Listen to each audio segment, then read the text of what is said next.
Hello friends, fellow chefs and enemies. Today we are going to make swordfish kebabs dinovalbone style.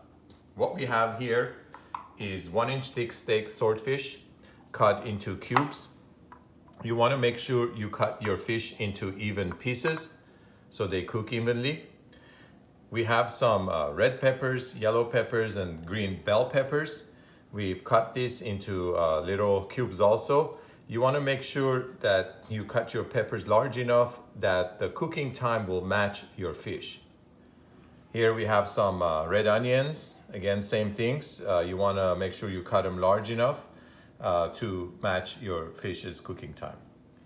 Over here we have some limes. These are from our garden, fortunately. And we've cut this also into little cubes. The only herbs you need is salt, pepper, and you'll need some skewers. You can use either metal skewers or wooden skewers. If you're using wooden skewers, you want to soak them in water so they don't burn when you're grilling this delicious, delicious, delicious kebab. We'll be back in just a bit. I'm going to show you how I skewer this, and we'll go from there.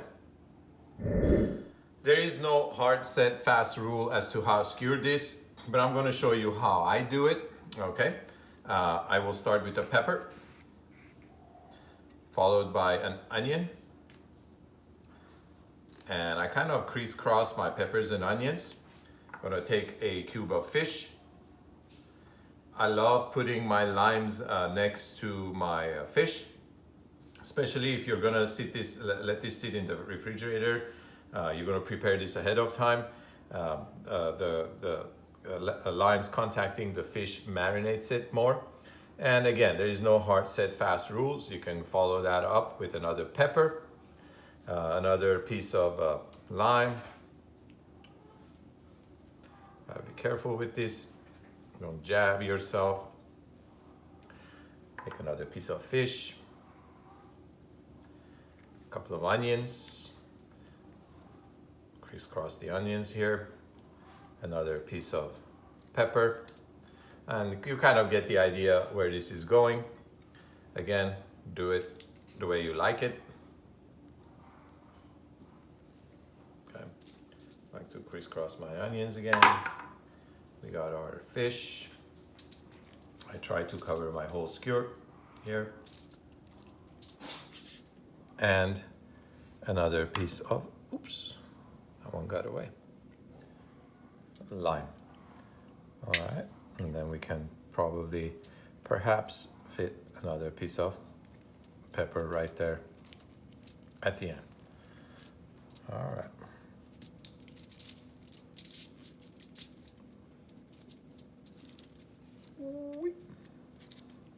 All right, so there you go. What I'm going to do is I'm going to skewer the rest, and I'll meet you by the grill where we're going to grill this. Oh, by the way, before we grill this, we're going to salt and pepper this. That's it. That's all you need. This swordfish is so delicious.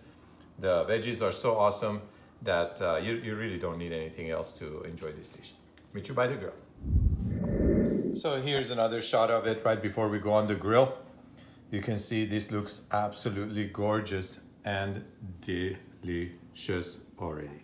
Alrighty, so we're out here in my cooking area. It's nighttime. We're having this for dinner. So we got our kebabs. They're gonna go on the grill. One thing about swordfish is that if you get little brown streaks, you're gonna notice every swordfish steak has these little brown streaks in it. That part of the swordfish tastes really, really fishy. So I'm gonna show you right here. That part right there, okay? So what I do with this is I skewer it, separate it from the meat, and I barbecue it for my dogs. And they love it. It's high in omegas, and they just don't mind the high fishy taste of it. Nothing wrong with it, it just tastes really fishy and dogs don't mind. So we're gonna grill this to 145 degrees with the fish. I have my trusty thermometer here. Once the fish is done, because the fish cooks, it takes longer to cook, for sure the veggies are done. So we're gonna go to 145 and we're gonna take it off the grill, and I'll meet you inside. All right, so it's been about 5 minutes that we have this going at about 350 degrees. We're gonna come in, flip them over. Look at how beautiful this is. It's like rainbow. Absolutely gorgeous and beautiful. It smells so good. I wish we had smell-o-vision.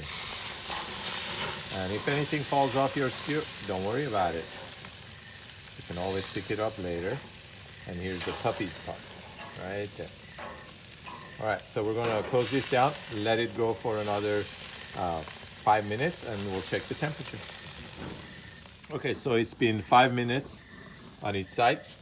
We're gonna check the temperature. We want 145. This is a little bit over. It's just perfect. And we gotta remember that this is gonna continue cooking. So we're gonna take this inside, and I'll meet you there. So this is what the end product looks like.